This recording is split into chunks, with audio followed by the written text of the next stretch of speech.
Shot, he scores! And the Ballers win! Helena is no longer undefeated! I'm not superstitious, but I am a little stitious. Barons win! Barons win! Cody Jansen stopped 92 out of 95 shots, including a penalty shot in overtime. Somehow he still only wound up the third star of the game. You like that? Jansen has a heart. You're smoking crack!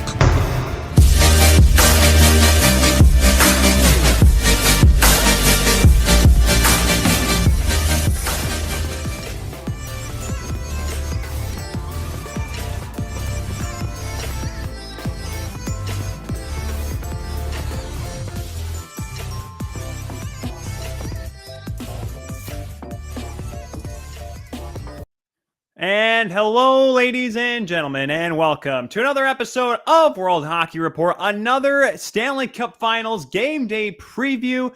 Just me running the show today, guys. The inside of the insiders, Tyler Kuehl. Cody Jansen's off today, but don't worry, guys. He'll be back for Monday. But tonight, though, we got to get ready for Game 2 of the Finals. The Colorado Avalanche have the series lead, just a one-game series lead, after a dramatic win in Game 1. We're going to look back at that game and get you set for Game 2 here tonight. Live, as always, from the ProRocc Hockey Studios here on hashtag WHR.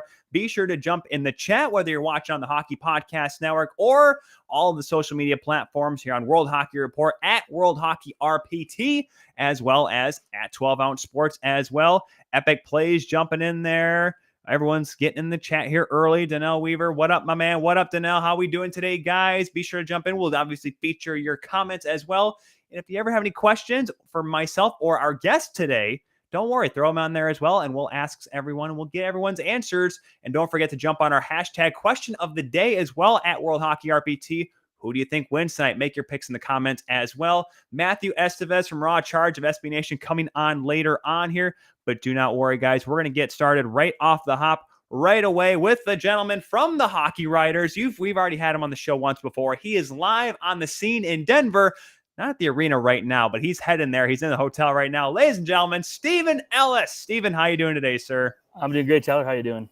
I am doing well. It is hot. It's about, right now, I think we got up to about 72 today. So for all of our friends north of the border, about 20, what is that now? About 22 right now, 21 degrees centigrade. How is it in Denver right now, Stephen? Well, I had to do some math, but it looks like 93 degrees Fahrenheit here. Holy mother. Which in Toronto, how are you wearing long sleeves then? Trust me. Well, right now it's cold inside this building, but honestly, it's not too bad. We don't get the humidity that we get in Toronto. So 34 here is not as bad as 34 in Toronto. We're going to go to Tampa, where it's going to be consistently hot every single day, but it's supposed to cool down a little bit. So far, I can't say I complain too much about the weather here. It was pretty hot watching the Rockies game a few nights ago, but otherwise, yeah, it's been good. Yeah, that's the one thing that I tell people, because I have friends that live out in Denver, and it's always great because it can be 90 degrees, but you're staying in a hotel, and Steven, if you stayed with any people or went to like an Airbnb, for some reason out in Denver, it's a thing that's unbeknownst to me and still confusing. Nobody believes in air conditioning out there. I don't know how. I don't know why. No, they do in the hotel. I can tell you that it was a bit cold, but I know a lot of people complain about the altitude here, and the only thing I could say is I just need to drink more water. That's it. It hasn't bothered me otherwise, so I'm okay. Yeah, no, it's that is one thing, because like my wife and I, we've hiked in the mountains before, and which is nice because if you go up to Boulder when, you know, unfortunately, hopefully there's nothing going on right now, but when there's no wildfires going on, it's very calm and cool up there.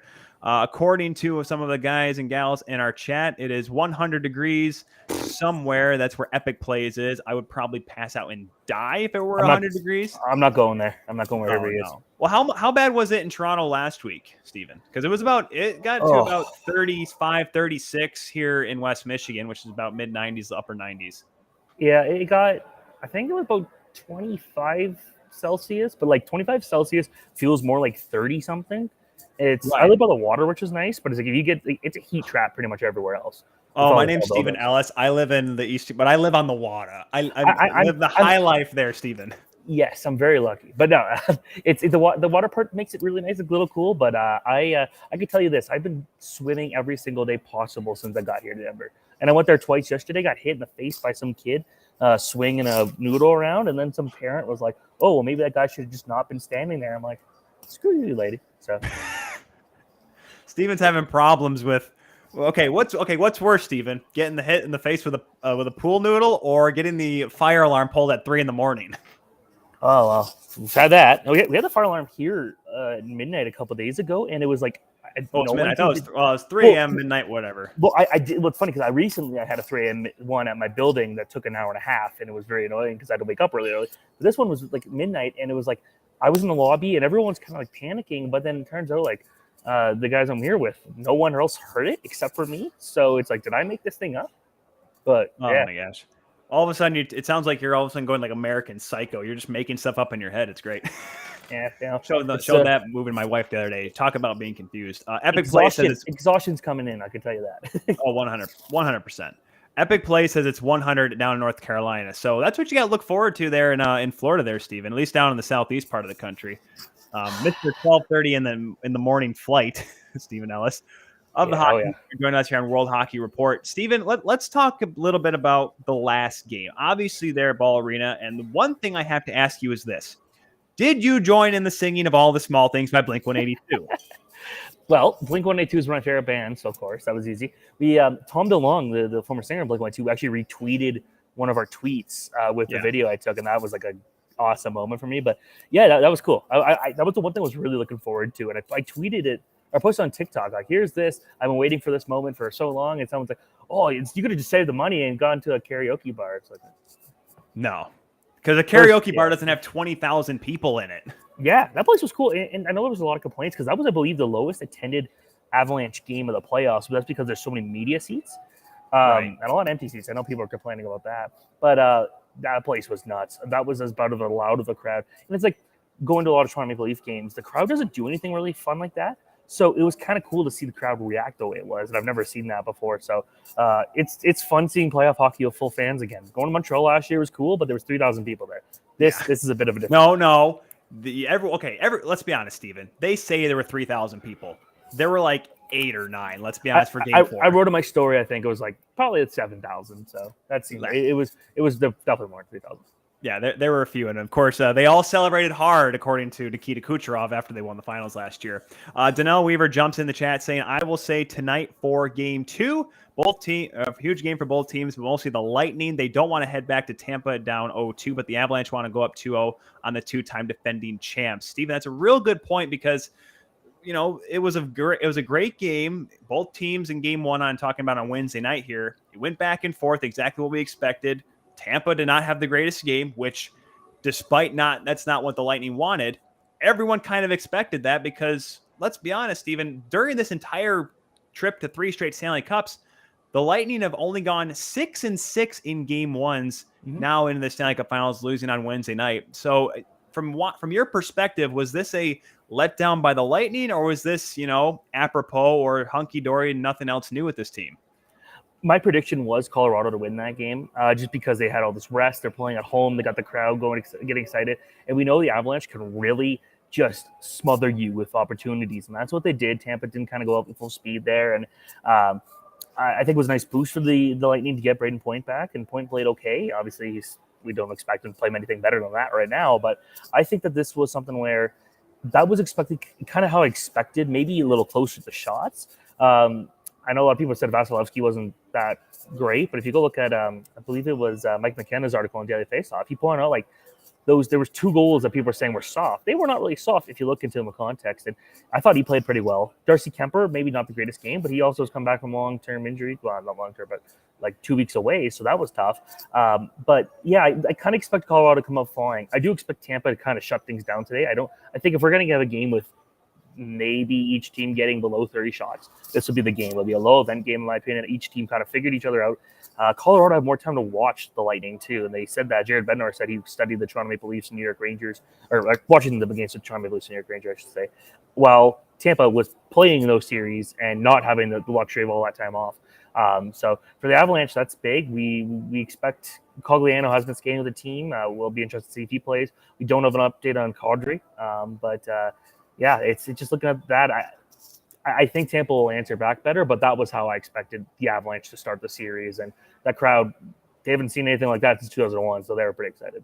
Oh, absolutely, and obvious, and here's the thing too: the Avalanche, au contraire to the Lightning, the Avalanche have always played game ones gun ho, and dating back to even last season. We look at that series against Vegas, where they won 7-2 in game one, and they had a big game obviously against St. Louis in that opening round. They found ways to get ahead in series and jump out in front. But the question will remain, even though they are now in the Stanley Cup Finals, can they do it again? Because, yes, they played good against St. Louis, and, they were able to get through Jordan Bennington, though he got knocked out. And, Nashville had Connor Ingram try to save the day, but that didn't work out either. And obviously in the conference finals against Edmonton, they had that wild first game, but were able to respond. But this is the Tampa Bay Lightning. This is a team they've never faced before. And while you can say the same thing about Tampa facing Colorado, it's almost as if the Avalanche are going to really have a chance to win this thing, it's almost as if they need to win tonight to at least get that comfortable cushion. Yeah, because, look at the Tampa Bay Lightning. They know when they play the Rangers are so good at home, and then Tampa took that away from them at the end. And Tampa Bay have also been fantastic at home. And this is something where you don't want to be tied having to go on the road against Tampa Bay, where this crowd, they know all about Stanley Cup playoff hockey. I know they didn't get a chance to do it 2 years ago, but last year we saw it was a really good crowd. One of the few times all playoffs long we got to see a full building. So I think that's going to be really tough for the Avalanche. We know Tampa can react and rebound so well. Vasilevsky, I don't know if I've ever seen a goalie that's better after a loss than him. And that this whole talk about how good the team is as a whole, but part of it is, they shut down. They shut down the other team's offense, but they haven't had to play a team like the Colorado Avalanche. I do think that being able to play Toronto and playing New York, 2 teams that really pushed them, gave them a good opportunity to prepare for this series. Well, Colorado has had 2 series where there wasn't a lot in doubt there. And we did expect them to beat St. Louis. St. Louis gave them maybe more of a physical challenge. But if Bennington kind of didn't steal a bit of games there, that could have been a totally different story. We could be talking about a team that potentially swept 3 rounds in a row. So Colorado, the fact that they're rested is very key here. And Tampa Bay has had a bit more bumps and bruises. But while saying that, Colorado still doesn't have Kadri.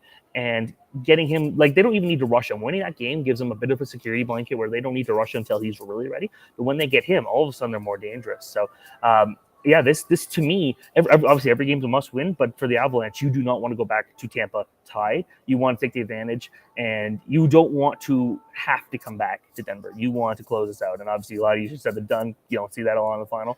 But I do think that this is obviously a huge.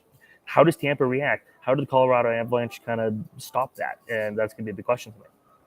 Because, it's an interesting game because looking back and how the Lightning were able to rally back in that game, because what we saw, and obviously in the New York series, that was all the New York Rangers and that 6-2 win in game one. But the Lightning were able to come back in game one, and obviously there was the sick play by Nikita Kucherov there. By the way, did we mention how he just danced around Devon Toews and Cale Makar couldn't stop the pass across? That's that right there kind of showed him and I even showed, Devon Toews, who has played big minutes, obviously played against the Tampa Bay Lightning with the Islanders, and then Cale Makar, who is slowly creeping up and, really showing, Victor Hedman on the other end, say, hey, I'm the next big defenseman in this league, if not now. All of a sudden, 2 guys come on down and kind of make them look and kind of show, hey, this is a different level. And, that's something that the Avs are going to have to combat with here because, yes, they might have the advantage coming into tonight. At the same token, though, I think they realize they might have to make some adjustments. Steven, what do you think the Avs have to do to make sure Tampa doesn't even this series tonight?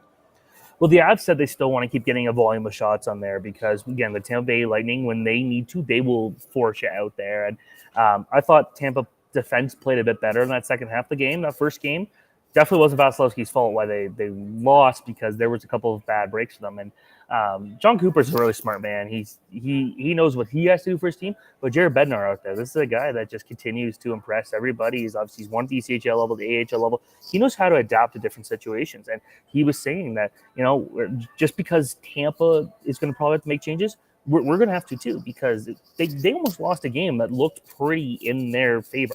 And so for them, it's continuing to adjust to whatever Tampa throws their way. And if you could shut down their best players, Kucherov made that awesome play. And it's almost like Kucherov's very underrated in this series for no good reason. We're talking about how good McKinnon is, how good Makar is. We're not talking enough about Kucherov. Like, the guy was MVP a couple years ago. Like, the guy's a fantastic player. Right. So for me, it's really like Kemper's got to be huge. Kemper's got to be the better goalie in every series or every game, and that's very tough when Vasilevsky's the other goalie. If he would you have started Kemper in game one? Or I was on the Pavel Francouz train, given how he played and obviously the fact that he's undefeated. Would you have gone with Kemper in game one? Obviously, it worked out, but before that, yes, I still would have gone it, mostly because Francouz, if you look at his numbers, and that's the underlying numbers in that series against Edmonton, were not very good. He could have been a lot better. They just played an Oilers team that just didn't have much out of that outside of that top line. True. So for me, I think you got to go for your best goalie is against Vasilevsky, and that goalie is Kemper. I felt like he was chasing the play a bit too much, but if he's comfortable, he gives you a good shot every single night to win.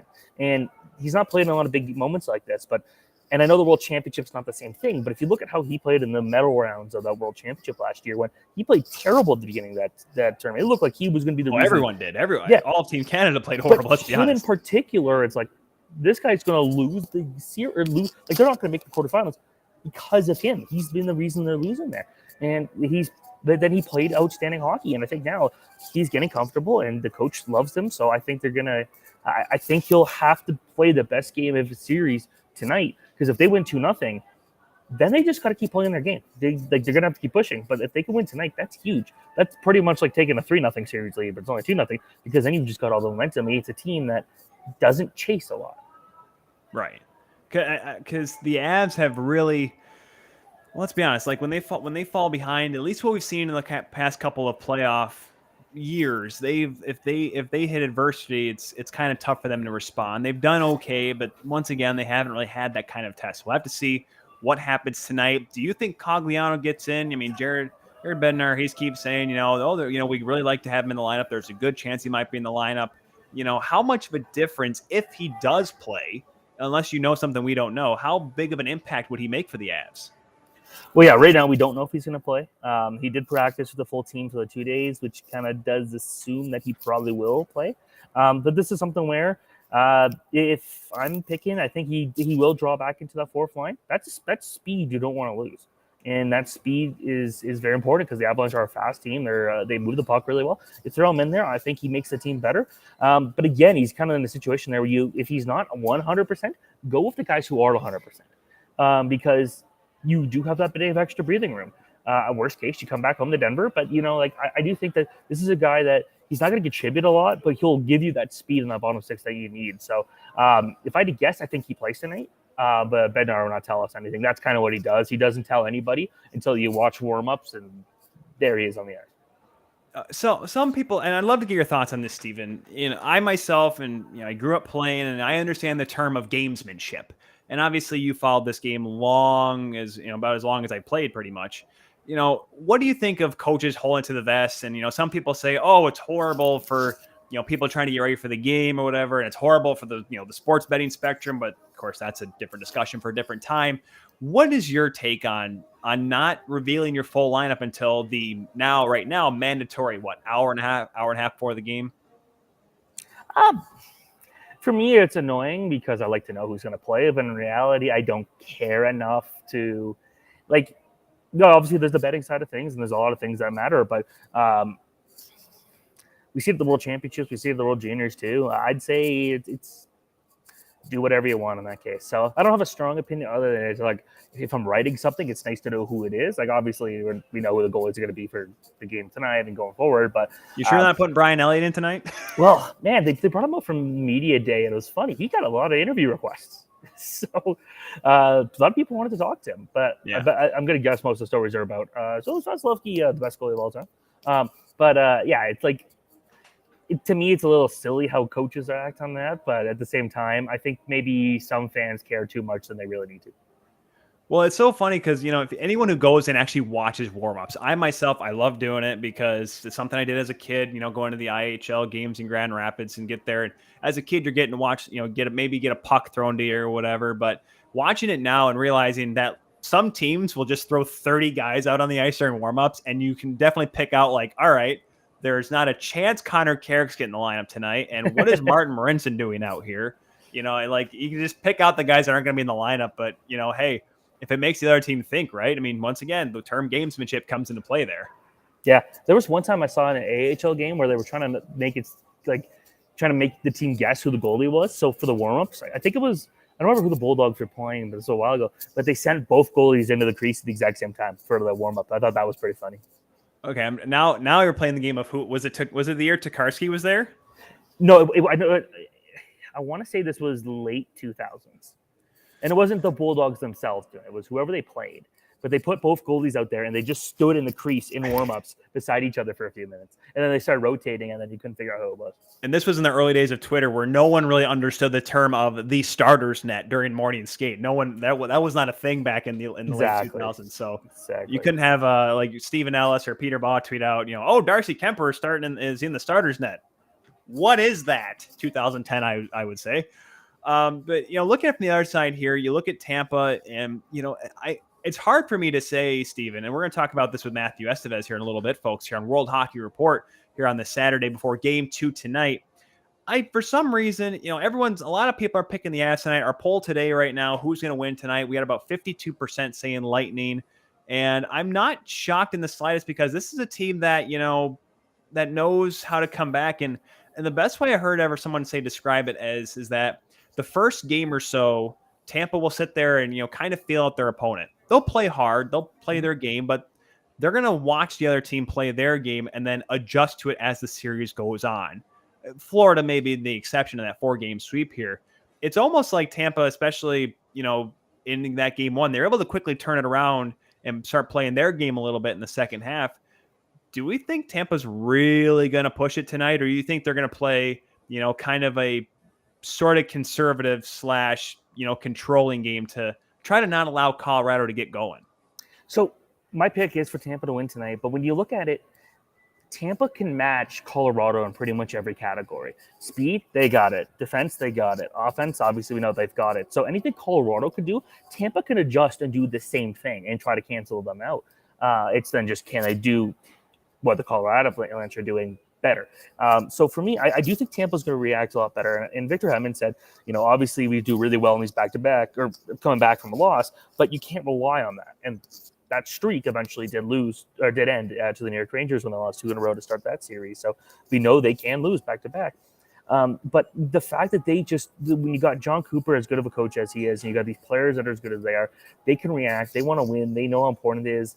I do think playoff experience can be overvalued at points, but I do think that this is something where they'll be able to react better than most teams in the playoffs, and they will come out here and win this game. That is my guess.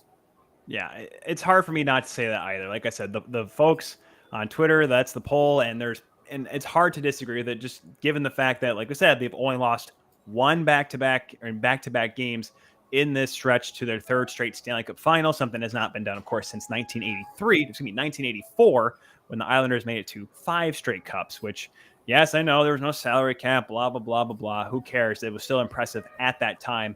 Before we let you go, Steven, a couple other things I want to get your thoughts on outside of the Stanley Cup finals. Number one, next Monday, the Memorial Cup starts. you're a big prospects guy. I'm a big OHL fan myself, big Canadian Hockey League fan.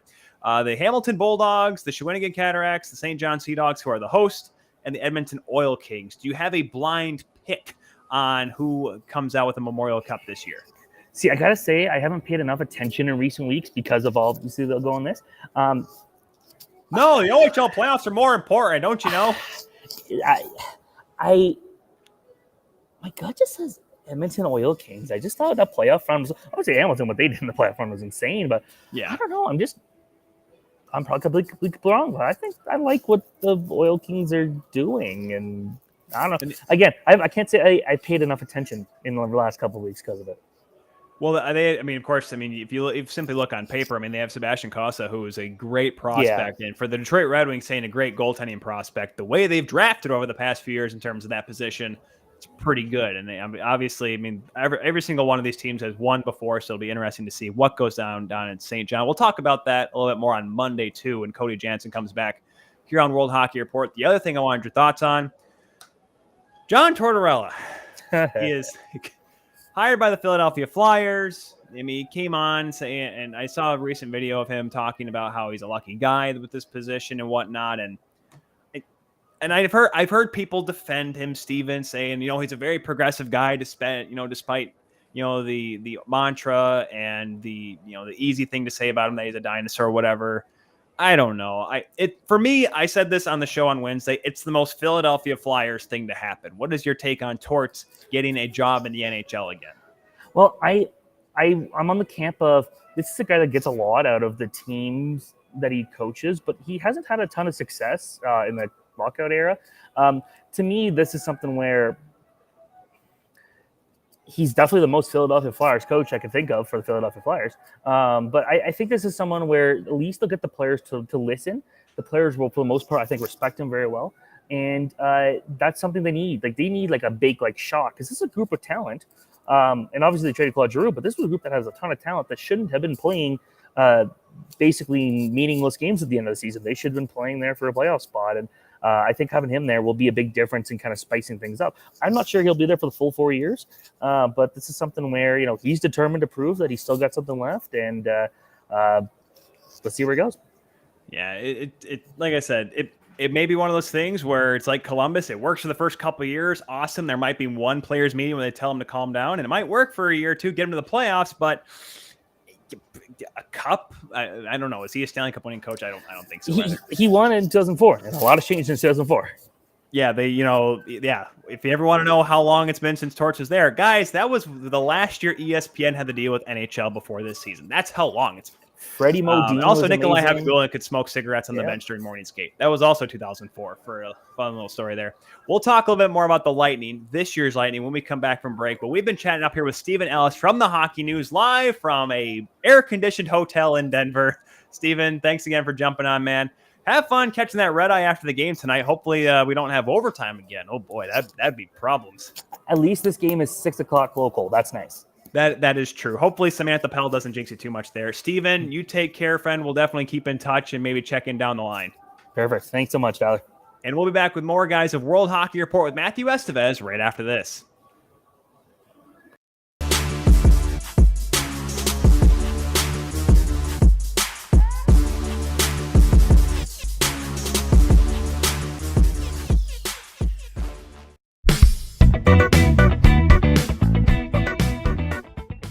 Get ready to win with Billy's Smelling Salts. Billy's Smelling Salts are for gamers, athletes, and competitors alike who want to get in the zone. Us at World Hockey Report teamed up with Billy's, and if you use the promo code WHR when checking out, you'll save yourself some money. The highest quality smelling salts in the game and at the best price point if you use the promo code WHR on Billy's. Billy's Smelling Salts. Get ready to win.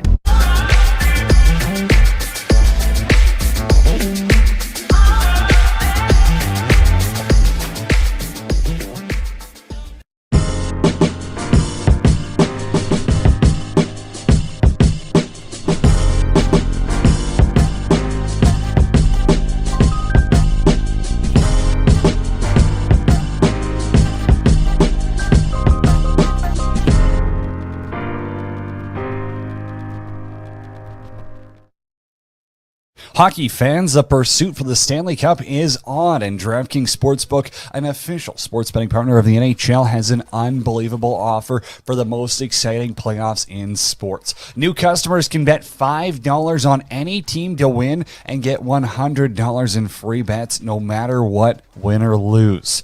Looking to turn a small bet into a big payday during playoffs? With DraftKings same-game parlays, you can do just that. Create your own parlay by combining multiple bets, like which team will win, how many goals will be scored, and more. It's your shot at an even bigger payout. DraftKings is safe, secure, and reliable. Best of all, you can deposit and withdraw your cash whenever you want. Download the DraftKings Sportsbook app now. Use promo code THPN. Bet $5 on any NHL team to win and get $100 in free bets no matter what. That's code THPN at DraftKings Sportsbook, an official sports betting partner of the NHL. Minimum age and eligibility restrictions apply. See show notes for details. It's Stanley Cup playoff time in the NHL, and if you want to save some money on your next ticket purchase, sign up for SeatGeek and use promo code WHR when checking out. It's that simple on SeatGeek. When you use promo code WHR on your first purchase, you'll save $20.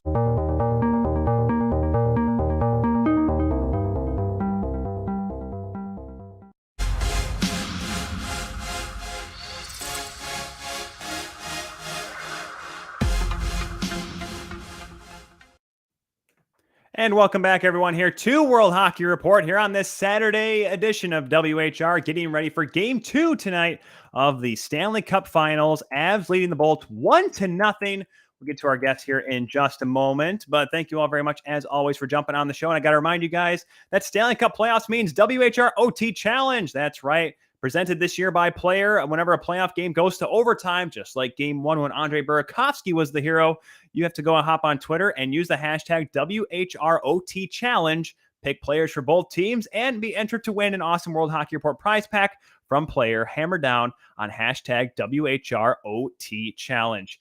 We'll get to my guest here in just a moment. Adam Bonilla jumping into the chat. Adam, how you doing, friend? Our Arizona Coyotes big fan he is. He is just he's a little concerned about my thoughts from the last episode where we discussed the Arizona Coyotes, and I pretty much made the joke that the Arizona Coyotes could not pay for toilet paper. This in regards to the report coming from Katie Strang of The Athletic that there were a couple of vendors that did not get payment on, I believe paper towel was the exact one, if I'm not mistaken. And Adam, I hear you. And like I said during the show on Wednesday, I'm not backtracking, please. Like I said, I love Arizona Coyotes have a lot of great fans, and I like the players down there. I think Clayton Keller has a bright future. Obviously, there's the whole Jacob Chikrin story about whether or not he's going to get traded, and obviously Phil Kessel and whatnot.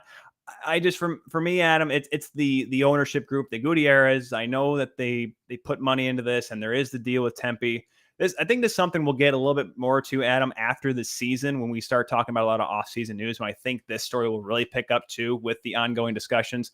But I want them to be more involved. And, I get it. Katie's one of those investigative reporters. She tries to find those deep stories. But, I think if the Gutierrez family came out and said, hey, we're going to make sure we're going to turn for a better, I think that put a little bit more good faith into not just myself, but others in the hockey community. And I really appreciate, your passion for the team. It's awesome what you're doing, Adam. He did come back and he says, debate. And Jack Eichel jumping into the chat saying Tampa wins 4-1 tonight. That is the majority of the chat. But now I must talk about the Tampa side of things and why many people, 52% according to our question of the day poll on Twitter right now at World Hockey RPT, why they think Tampa's going to win. So with that, bringing in my guest now. He is a gentleman that we've had on the show before from SB Nation's Raw Charge. He is none other than Matthew Esteves. Matthew, how are you doing today, sir? I'm doing good, buddy. How about you? I am doing well. Matthew was able to get permission to do the show today, as I did as well, to do a Saturday show. Matthew, we got the word. Right now, I said it's about 71, 72 here in West Michigan, so about 22 Celsius. Stephen Ellis is in Denver right now with the Hockey News. He says it's 93 degrees, which is about 33 Celsius, give or take. How bad is it right now in Tampa? It's like 93. It's 93, stuffy, and absolutely painful outside. It's 93 and dry, which is nice. I tell people this all the time, Matthew. How often have you been out west? I used to live out west for quite a few years. I was in the Navy for 8. Okay. I lived in San Diego for 4 years. I lived in Washington State for 3 years. My uncle just moved from Missouri he lived about an hour south of Seattle. How nice is the Pacific Northwest? What everyone says it is. Is it always raining? Is it always crappy? Or is it actually nice some days? I love the Pacific Northwest. I'd go back there in a freaking heartbeat. It does. You're right for the Seattle Kraken. There you go. We get more rain here in Florida, but what Seattle and that whole entire region gets is more overcast and like this mist that hovers around. That's where it gets that reputation from. And it's very much the overcast and the mistiness where like, oh, it rains all the time. Well, not technically, but it's more so the overcast that makes it feel like it's so dreary during the cold months of the year. But once the summer comes, the summers there are absolutely stunning. Yeah, because that's what I've been told as well from both from my uncle and from people that have lived in the area. I mean, but the story, of course, and the moniker is that there's a reason why grunge music came out of Seattle because of the dreariness, if you will, of the Seattle area. Yes. But Matthew, despite, the heat and how hot it is in a lot of places across the United States, obviously the Stanley Cup finals are heating up. Thank you very much for that awful segue, Tyler. But I gotta ask you, what is your feeling out of game one coming into game two tonight? I mean, I said it on the show Wednesday. I said it all across social media. I'm ready for Tampa to have a letdown in game one, even though they didn't have a layoff like they had between rounds 2 and 3. But the letdown wasn't as long as a 6-2 loss to the Rangers per se. This was seemingly just one half of that game before they kind of flipped the story and flipped the script to tie the game before losing in overtime in game one. I mean, when you're a Tampa fan, you kind of go into playoff series expecting to lose game one. It's just this franchise throughout their entire history, for some weird reason, just does not do very well in game ones. They don't really have a good record. I don't know the numbers in front of me, but I know people at the blog have looked it up and it's not pretty. Like for some reason, they just lose game ones. So this game one against Colorado, I was expecting a loss. And when they were down 3-1, I was like, yep, this is kind of what I expected, especially with Vasilevsky giving up 2 horrendously weak goals to start the game. I was like, oh God, that's not Vasilevsky. And then they score that power play goal. And I'm like, oh boy. All right, well, let's see what they can do. And then they did what I thought they would do. They would get their stuff straight and figure out how to beat Colorado. And they showed that Colorado's defense really isn't as strong as everyone expected. And their goaltending was nowhere near as good as they expected. And that's what helped Tampa get back to the game. But Colorado's also a team that doesn't really care because they're so damn good at offense. They just control the puck and you can't do anything about it. So nothing really surprised me. Like when Burger Carsey scored that game-winning goal in overtime, I was like, yep. They had no business being in this game after how they started, and that's exactly how it should have ended. Well, the crazy part was that was it Ray Ferraro or Sean McDonough on the ABC broadcast said, oh, the Lightning are doing such a great job of blocking shots. And who would have thought that Victor Hedman blocking a shot would have costed the Lightning a game? Let's be honest. Yeah.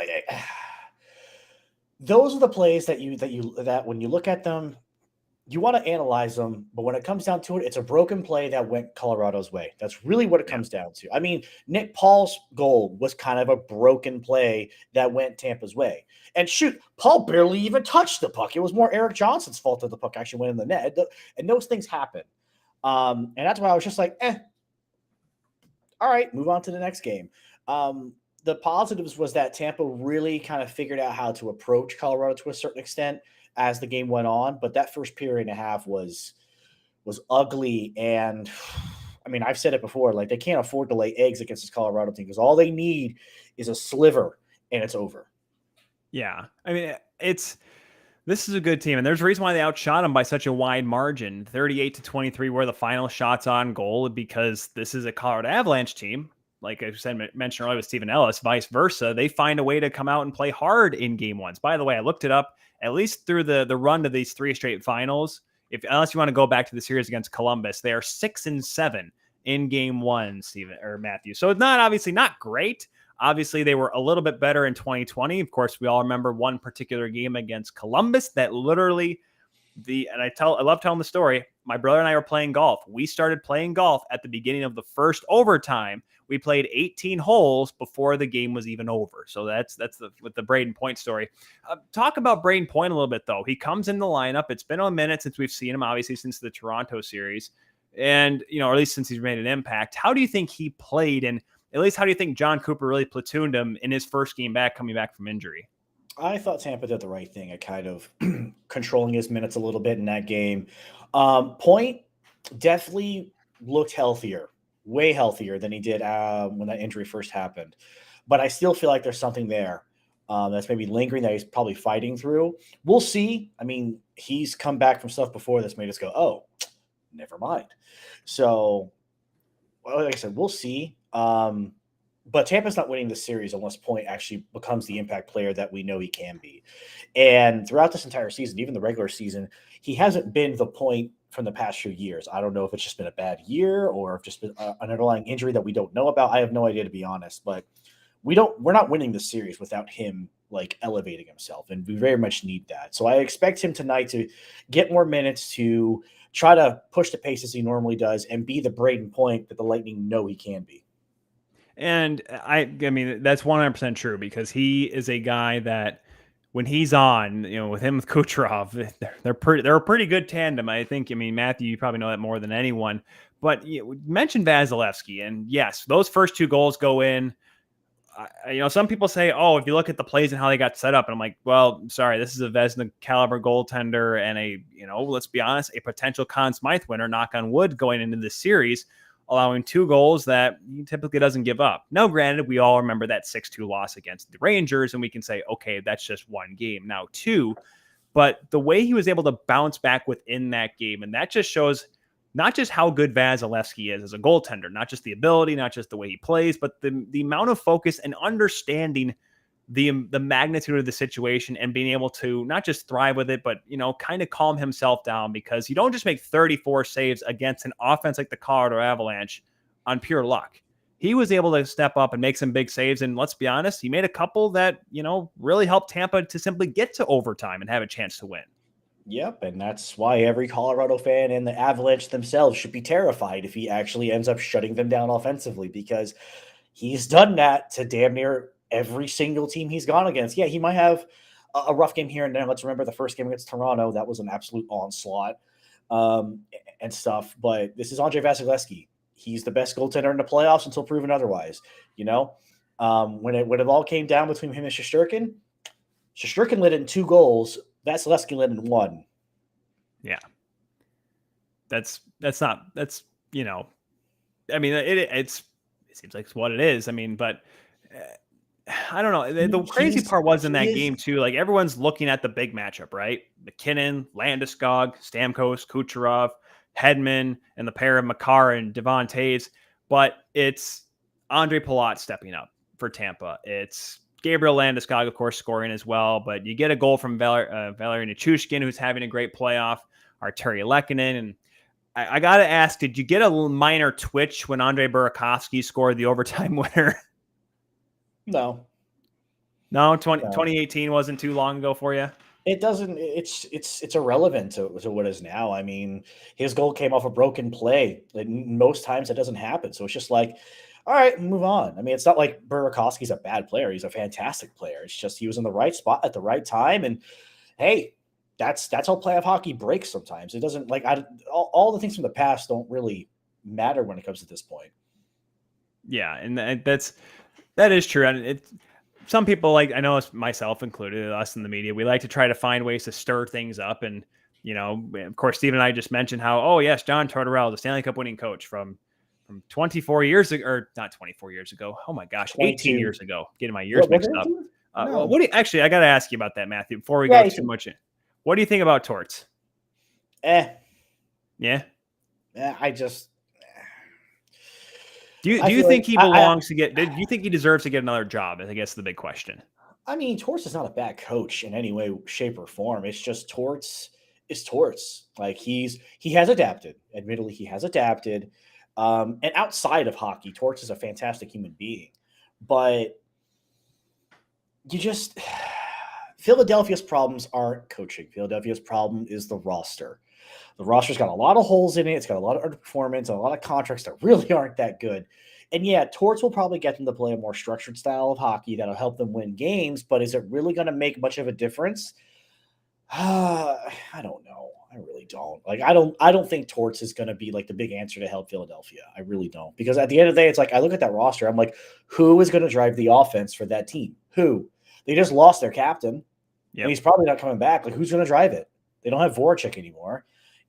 Their center depth, they have okay centers, don't get me wrong, but compared to other teams in the Metro and even the Atlantic, if you that team is going to be nothing more for them to be successful. Carter Hart has to bounce back and be like he was his rookie year. Mm-hmm.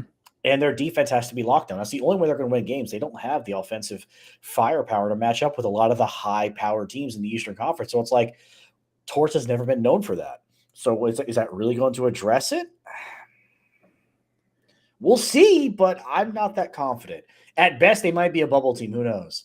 Yeah, that's true. Of course, and you mentioned the defense. It certainly did not help that Ryan Ellis missed a lot of the season. But hey, Chuck Fletcher's going to bring out that blank check, and guess who's going to get 8x9 or 8x8? Nazem Kadri, ladies and gentlemen. That'll solve. Talk about the center depth. That'll solve it. I mean, it'll certainly help, but my God, it's just my worry is like Kadri's a fantastic hockey player, absolutely fantastic. Giving him that much money at his age is just a recipe for disaster. But that is a Flyers move, eh? It's a variety of teams moves, but yes, it very much fits the Flyers. Yeah. I could see like 3 or 4 teams doing that, and maybe me just going, oh boy. Who else would do that? I'm trying to think off the top of my head. I mean, if Edmonton had the space, I would not be shocked. Let's see here. Teams that would just throw money at that to try to fix a hole. Oh gosh, who was the Minnesota Wild GM that signed Parise and Suter? Lou Morella. What? Oh no, that was Fletcher, wasn't it? Was it Fletcher? That makes so much sense. Fletcher was in Minnesota for a long freaking time. I could see Philly doing it. I could see New York getting really aggressive just because of the fact of they feel like they're losing. They're probably going to lose Ryan Strome, and Ryan Strome wasn't even that spectacular in my opinion to begin with. Didn't help that he was hurt though. Let's be honest. It didn't help either. Well, even before then. Before them, I always felt it was more Panarin, the one who was the linchpin of that line than Strome. But I could definitely see New York doing something which would more be splashy 90s New York than current iteration New York. Yeah. I mean, there's just let's see who else. Now I got to go through everything in my head. Let me see here. I don't think Carolina would do it. But I say Vancouver, if Benning was still there, would absolutely throw money at him like an idiot. Edmonton, if Edmonton could make the cap space, would absolutely throw money at him. Who else? Yeah, Edmonton. Like there's certain teams like, wow, they would totally do it. And I think, and I'll be honest with you, if the Leafs didn't have John Tavares, I would be not shocked if they try to bring Kadri back. Ottawa wouldn't surprise me, given the fact that Ottawa wants to advance their rebuild time, and they really do need some better center depth. Oh yeah, so it wouldn't after surprise losing me. Nick Paul, especially, yeah, and Ottawa's oozling cap space, so it wouldn't surprise me there. Depending how Buffalo's feeling, Buffalo's got a ton of freaking cap space.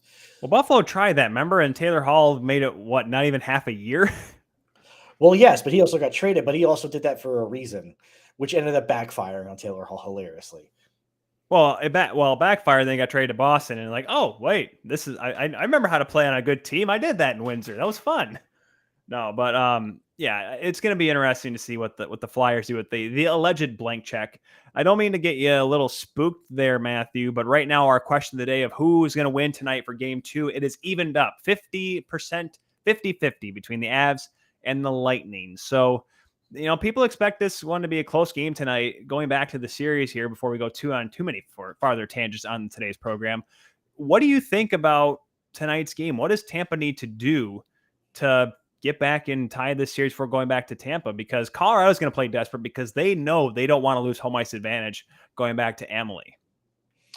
Start on time. That's the first thing. Tampa needs to start on freaking time. Oh, well, puck drop is allegedly 6:12 Mountain Time, local time there. Yeah, so the biggest thing for Tampa to do is start on time. That's the first thing, because we saw what they could do once they forced, Colorado's defense into some odd situations. I mean, that Palakal win where Palat and Kucherov just danced circles around Colorado's defense was just textbook, just beautiful textbook. And that just made you go, oh, that's right.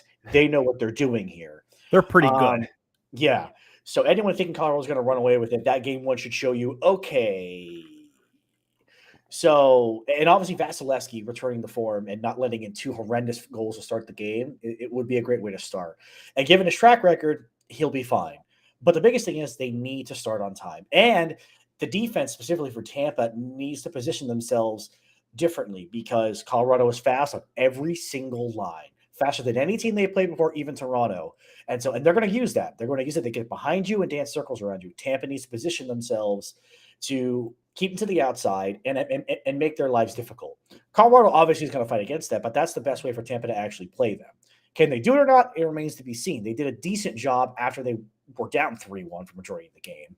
But doing it when you're down is one thing. Doing it when it's even and you're trying to take control of a game is a completely different aspect. Yeah, and because it's easier said than done, of course. It's easy to say on paper, all right, guys, we're going to start on time. We got to do this right. And I mean, and that's why a lot of people are okay with picking and confident in picking Tampa to win tonight because this is a veteran team. I don't think we can overstate this enough. They are a two-time Stanley Cup championship winning team. They have faced adversity. They've also only lost 2 games in a row one time over the past 2 years in the postseason. Right. And yes, folks, it did come against the Rangers in the last series. And yes, they're getting old. They're getting tired. And then exactly what they said before they blew out the Leafs. It was 8-1 during the regular season, Matthew. And just to kind of shut everyone up, like Tampa has that ability to be like, hey, we are good. And they flip the switch and they win 6-0. Yeah, there was a whole lot of talk after New York went up 2-0. Oh, we're going to do it. And then what happened? You lost 4 straight. 4 straight games. And, but Ryan Strome was out and stuff like that. Yeah, but Braden Point's been missing for the last 2 series, and you still couldn't expose. I mean, but that's the thing with this team, too, is that when one guy goes down, one guy comes up. And we saw the impact, Ross Colton made earlier on in these playoffs, and especially in the finals last year, scoring, of course, the eventual cup-winning goal. And, the way Nick Paul has chimed in, I mean, Mr. Game 7, I know Bring Hockey Back has, got a line of shirts for Nick Paul already because of the impact he made in one singular game. I mean, that just shows the depth and the mentality of this team and why there's a chance they are 4 wins away from winning another Stanley Cup. Absolutely. Another thing is they very much need a Cirelli line to start scoring. That line has been dominant throughout the playoffs. They weren't very good in game 1 against Colorado. But when that line is clicking and shutting down their opposition and getting chances like they were all over the place against Toronto and New York, we need them to score, like very much to it. I mean, that's been my complaint about Cirelli his entire professional career is like, yeah, he's phenomenal defensively and he's great in transition and everything like that. And he's a voracious forechecker, but he doesn't score enough. He needs to score more. And the surprising thing is that one of his line mates, Killorn, who's usually very, very productive in the postseason, has been very lackluster production-wise this postseason. And we very much need those guys to produce because without it, it's just going to put more pressure on the 4th line, more pressure on the 2nd line, and not the 2nd line, the other 2nd line, and the top line. And Tampa's won due to having a balanced lineup that can hit you. Without the Cirelli line hitting, it's going to be a whole lot of empty calories. Yeah. And that's you need the right pieces there. Yeah. And I love and you mentioned Cirelli there earlier. I've loved his game, and I know there was talks that they were not gonna be able to keep him or afford him. And we've discussed with multiple people. We had Chris Cron, beat writer for the Bolts, and we pretty much all agreed that Andre Palat has played himself out of a affordable contract with the Tampa Bay Lightning. That's how good these guys are. Last thing here before we move on from the finals here, does Andre Palat dress in a blue and white sweater next year down there in Florida? I don't think so. I think he's just going to cost too much. I know the projection for him from Evolving Hockey is just a slight pay raise from what he's getting now, but someone's going to throw $6 or $7 million at him. Philadelphia Flyers. Someone's going to throw that money at him, and he's going to have to be like, I got to take care of my family. Even though he's been paid very well throughout his career in Tampa, he'll be, I think, 32 when that contract comes, or I can't remember when his birthday is, but he's already in his early 30s. And it's going to suck losing him. I love Palat. I've loved that man since the day he put a Lightning jersey on. He's been fantastic. Unless he wants to come back for less money, which, the dream is still there, but someone's going to throw that man $6+ million for like 4+ years, and he's going to say, yep, I'm taking that. I mean, because here's the thing, too, and back when I had dreams of playing the National Hockey League, Matthew, back when I was blind and thought as a senior goaltender, I have a chance to make it. I said to myself, listen, I'm going to try to win a cup and then I can make money. And that's what a lot of people are presuming here with Andre Palat is the fact, hey, he's won 2 cups, knock on wood. He has a chance to win a 3rd. But, if someone's going to offer you $8 million, $7 million, yeah, sure. I don't care if my contract looks like crap by the end of it. I'm going to get paid $7 million a year. Yep, that's exactly what it is. And at that point in their career, hockey players are worried about, okay, the next stage. What's after this contract? Probably retirement. I should probably make as much money as I possibly can now, so that way my family's good. And then whatever else I don't care. And that's why Mark Giordano signed for league min is hilarious and kind of a gift for the Toronto Maple Leafs. Well, Giordano's at the point where it's like no one's going to pay him big money, so it's just be like, well, might as well try to win a cup. Try to win a cup with this team because Calgary ain't going to do it. Oh my gosh, that of course that's a different story for a different time. Matthew, unfortunately my ADD sets in a lot, and last time we had you on, it was your dog, and then we had our conversation about our corgis and whatnot. First thing, I love the R2D2 poster. Is that a Tron poster behind you? No, that is. Oh my god, I can't do it backwards. Right behind you, right here. Yeah, this one right here. And I'm pointing at. That is actually a display of the targeting system that Luke uses in A New Hope. That says "Stay." Oh my god, that's why I'm like, it's either because I was thinking it was either that or it was the opening scene from Tron when the original clue. For you real movie nerds out there, if you want to go deep in the Disney vaults, that would look like the original targeting system that Jeff Bridges was using. It was either that or Luke's, and now I'm like, yeah. And on the top of it, it says "Stay on target," just like they tell Luke stay on target. Stay on target. And then the digits. I have to go check. I haven't watched A New Hope in like a year. No, because you're right. It's not called A New Hope, Matthew. It's called Star Wars. And the next one's Empire Strikes Back. It's not a new... Kelly, you calm down. It's not A New Hope. I will not let anyone tell me it's A New Hope. That's what it's called. It's called A New Hope. No, that's what the remakes called it. It's still Star Wars. I have the original box set. Oh my God. Here we go. Anyways. Here we go. I don't care if I'm freaking out the dog. If you want to see more, there's actually a BB-8 painting right there on top of the okay. So painting. Yep, you gotta get the sequels in there. And then over here, that little glass case over there, it's got a whole variety of Pokemon and Star Wars stuff. Oh my gosh. Above our bed frame, it's like I don't say it's a poster, like in a small picture frame, it says "I love you" and then "I know." But of course that's right. That's actually right over our bed. We have a Kelly, Matthew has one of those too. Is it like a shadow cutout of Han and Leia? Oh yeah. No, it doesn't have a cutout of Han and Leia. It just has the words, and then it has like the Millennium Falcon where it says "I know," and then the Rebellion emblem for "I love you." Oh no, ours is a framed picture that it's a shadow cutout of Han and Leia next to each like looking at each other, but obviously you can't see their faces. And then it says "I love you," and then "I know." It's perfect, right? But the problem is, Matthew, that's hanging over our bed. Whenever I say "I know," I get the look. You're not supposed to say that. I could literally be cryogenically frozen. Doesn't matter. I'm still gonna get the look. Have you watched Obi-Wan, right? Of course I have. I'm waiting for the next episode to come out next week. Oh my gosh, I can't do any spoilers. I'm sure there's some fans on here that we've lost viewership. Dude, it's so good, isn't it? Wars, but man, I tell you what, like I'm excited. Okay. We can all agree that. Wait, I think if I say this character's name, I think it'll be revealing too much. Okay, Kelly says don't say anything. Stay on target. Stay on target. She's yelling, "Stay on topic." Oh man. Well, we have been chatting up here with Matthew Esteves, and before we go too far into any more Star Wars minutia and lose any more viewership, we must take a break. We'll wrap things up when we come back. Guys, be sure to follow, first of all, at Raw Charge on Twitter, as well as follow them on SB Nation, guys. Matthew Esteves, Justin Godfrey. The guys and gals there are doing an amazing job covering the Lightning all season and, of course, all finals long. Be sure to follow Matthew at Matthew S. Esteves on Twitter. Matthew, thanks again for taking the time. Tell your fiance hello, and thank you very much for letting you do this. And, of course, enjoy Obi-Wan Kenobi.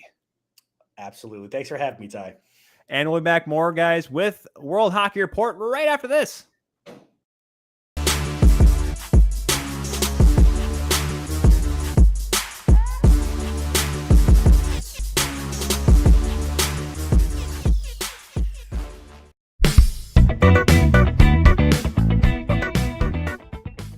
Get ready to win with Billy's Smelling Salts. Billy's Smelling Salts are for gamers, athletes, and competitors alike who want to get in the zone. Us at World Hockey Report teamed up with Billy's, and if you use the promo code WHR when checking out, you'll save yourself some money. The highest quality smelling salts in the game and at the best price point if you use the promo code WHR on Billy's. Billy's Smelling Salts. Get ready to win.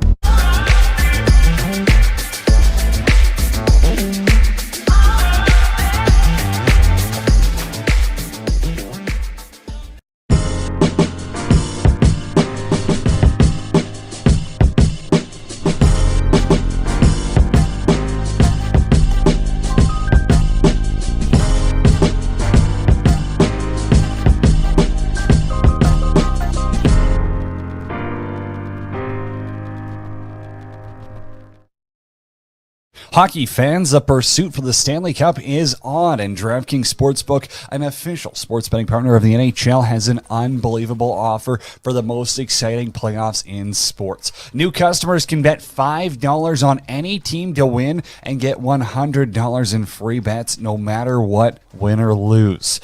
Looking to turn a small bet into a big payday during playoffs? With DraftKings same-game parlays, you can do just that. Create your own parlay by combining multiple bets like which team will win, how many goals will be scored, and more. It's your shot at an even bigger payout. DraftKings is safe, secure, and reliable. Best of all, you can deposit and withdraw your cash whenever you want. Download the DraftKings Sportsbook app now. Use promo code THPN. Bet $5 on any NHL team to win and get $100 in free bets no matter what. That's code THPN at DraftKings Sportsbook, an official sports betting partner of the NHL. Minimum age and eligibility restrictions apply. See show notes for details.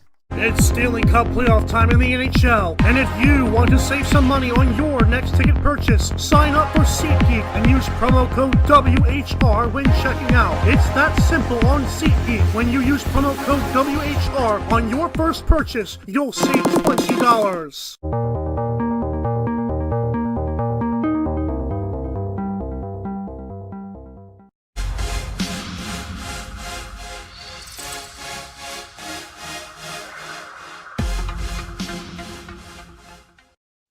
And welcome back, everyone, here to World Hockey Report on this Saturday edition of WHR. Tyler Kuehl, the insider of the insiders, here in the ProRocc Hockey Studios. Just wrapping things up here, guys, on today's episode. Do you guys need a new hockey stick? Because you know all the big brands, right? You know, if you got the True Hockey, can't say CCM anymore, the True Hockey, the Reeboks, what have you, all those big brands. Well, they're making their prices and the game more affordable than ever before, but you don't have to fall for that. ProRocc Hockey Sticks, a true Canadian company with real morals, offers players of all levels a top-of-the-line stick at a fraction of the cost. It's lighter, more balanced, and has more customizable options than anything off the rack. Check out the family-run business today at ProRocc.com. And as always, guys, during these finals, be sure to use Quack Stats for the best player tracking information. Follow them on social media and go check out their website and app today for more on Quack Stats. First of all, thank you all very much for any of you that have jumped in the chat today on the Hockey Podcast Network and or on Facebook. Thank you all very much at World Hockey Report, RPT, and 12-Ounce Sports. Adam, jumping in there once again. Shout out to all the hockey dads. Happy Father's Day tomorrow. Yes, going to see my dad tomorrow. And there's if there's ever, obviously my mom as well. My mom drove me to a lot of practices and the games as well. My dad, though, it's funny. If you guys ever listen to the song Lonely End of the Rink by the Tragically Hip, one of my favorite bands. I love that song a lot because during the song, Gord Downie talks about, because Gord, of course, was a goaltender when he, before he moved to Kingston. I think when he stopped playing once he moved to Kingston, if I remember his story correctly, before he started focusing on music, because to no one's surprise, he's a better musician than a goaltender as the way things turned out with the hip before his tragic passing a few years back. But I remember the story of him looking up into the crowd and, his dad sitting there giving him a fist in the crowd and whatnot. That I kind of had that similar thing with my dad, except instead of my dad being up in the stands, my dad would literally be in the corner over to my left. He was one of those dads. And he said, oh, I just didn't want to be near the parents or whatever that were yelling and screaming in the crowd, which as from calling hockey for many years now, both the minor levels and the college levels and high school, whatnot, I get that, because sometimes even as a broadcaster, I want to be as far away from them as possible. Luke Simpson says, what's up? That's awesome. Adam Bonilla says Obi-Wan Kenobi is so good. Yes, that's right, Adam. We were talking about that with Matthew Esteves from Raw Charge on SB Nation right before we went to break, guys. But yeah, my dad was that kind of cool guy that would sit in the corner, and obviously he helped me train as a goaltender. So he'd give me pointers, and I'll tell you, like, obviously I had my goalie coaches, but my dad would be at those skates and take notes from, what my goalie coach says and what he wants me to work on and whatnot. So my dad was, yes, one of those guys, one of those dads that pushed me, but he pushed me to try and be a better goaltender. And it kind of worked out. I played some higher level of hockey. Adam does say, Luke Simpson says, let's go Avs. That's an interesting one. Since we mentioned that it was 50-50 for a moment, guys, in our question of the day of who's going to win tonight, the Lightning have a slight lead back to about 51.5%. You can go on there and put your votes in before game 2 tonight. Hashtag QOTD at World Hockey RPT. That's where you guys can find us there. And Adam says, I'll just say the next time Cody and I are in Arizona, me being, of course, I'll treat you guys the best taco shop in town. Oof. I'm a big fan of tacos. I tell you, because my family is from, my grandfather is from, or my great grandparents are from Spain. My grandfather was born in New Mexico, so we had something called New Mexican Christmas every year. So spicy food and tacos were much in the culinary expertise of myself and obviously in my diet growing up, and still is today. We have a pretty good place in West Michigan. It's called Condado Tacos. My wife literally yelled it as soon as I said Mexican food. They have great tacos, great food. The nachos, though, I'm a little skeptical about. I don't know about you guys here, but nachos for me, you do a layer of chips, a layer of toppings, and if you add more chips, do another layer of chips and more toppings. I feel like you should have to have every chip is covered with something, not bunch of chips, and then everything on top. No, you got to layer it. That layered nachos, that's what I say are the best way to do it. Do you want to buy some death sticks? No, I do not want any cigarettes, Adam. No, I don't want to buy any death sticks. Luke Sim says, what's up? Like we said, guys, thank you all very much for jumping in the chat here. Not too much longer here today. Just a couple more bits of news worth mentioning, though. We mentioned the Memorial Cup coming up on Monday. I'm going to try to get someone on. We're trying to get someone to kind of talk about it a little bit because it's exciting. It's fun. I love it. I'm a big, like I said, big junior hockey buff here. Love the tournament. I'm excited to see what Hamilton can do. They finished third in their only trip since since being relocated from the Belleville Bulls. I know, yes, the Hamilton Bulldogs have been around for a while, but this was after the pro team moved to St. John's. That's them, the Oil Kings, Shawinigan Cataracts, who won in 2012, and the team that's hosting and won the year before that, the St. John Sea Dogs. It'll be a very interesting tournament indeed. Also, a couple other things worth mentioning. Sammy Blaze, who has had a interesting couple weeks on social media, to say the least. Him and Connor McDavid both. He signs an extension, a re-signing for a 1-year deal with the New York Rangers, $1.525 million. That's going to be an interesting move because he wasn't really an impact player a whole lot during the playoffs. Obviously, a very affordable deal for the New York Rangers and GM Chris Drury. Oh, we got Wixie. Hi, Wixie girl. Oh, my dog has come into the office and started kissing my feet, so I had to give her some love. And the other one, former Tennessee governor. Ready for this one story? A funny story, guys. Former Tennessee governor Bill Haslam, I hope I'm saying that right. I think it's how I say it, is looking to acquire ownership stake in the Predators from Predators Holdings LLC. Now, the story is that Haslam's expected to become a minority owner in the next few months, and then within the next few years, through a multi-phase purchase process, is expected to become the club's majority owner. Now, I don't know this off the top of my head, but I wonder, because people that remember, wasn't like George W. Bush an owner of the Texas Rangers at one point? I believe that's the story, right? Obviously this was before he was president. I can't remember exactly how true that is or not, but how many former politicians are into sports teams? By that, I mean ownership and management and whatnot, because it's a very, obviously, there are famous fans. Politicians are fans of teams, but I don't know how many, former politicians, governors, senators, whatever, have gone into owning teams and managing teams. That's certainly something we'd have to do some research on. But interesting move for the Nashville Predators. Peyton Turnage, of course, we've had on the show a couple of times. He's skeptical about the idea, taking it from literally an ownership group that is named after the team itself. So we'll have to wait and see. Obviously, it's going to be a developing story down in Smashville. Of course, next week they have the NASCAR race there. That'd be something Steve and I could have definitely talked about as well. But guys, that is it for today's episode. I know, just another hour-long show. Not a whole lot to get to tonight, but a big game tonight as well. Game 2, Lightning, as well as the Avs in Ball Arena tonight.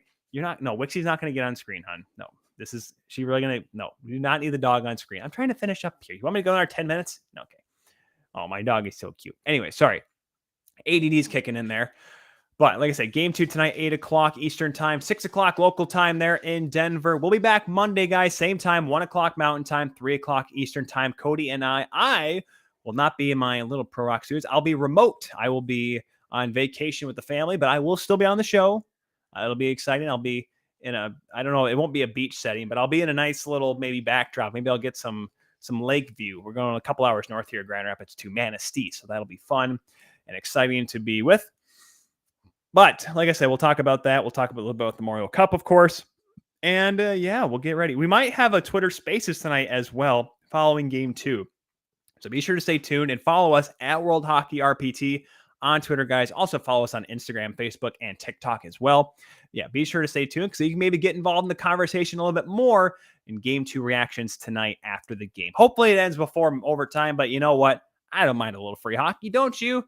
But that is it, folks, for this one here at World Hockey Report. We'll be back, like I said, Monday to preview Game 3. Will we have a series lead for the Colorado Avalanche, or will we go back tied at 1? We'll find out tonight. Thank you all very much, guys, for watching this edition of World Hockey Report. We will see you all next time. Goodbye.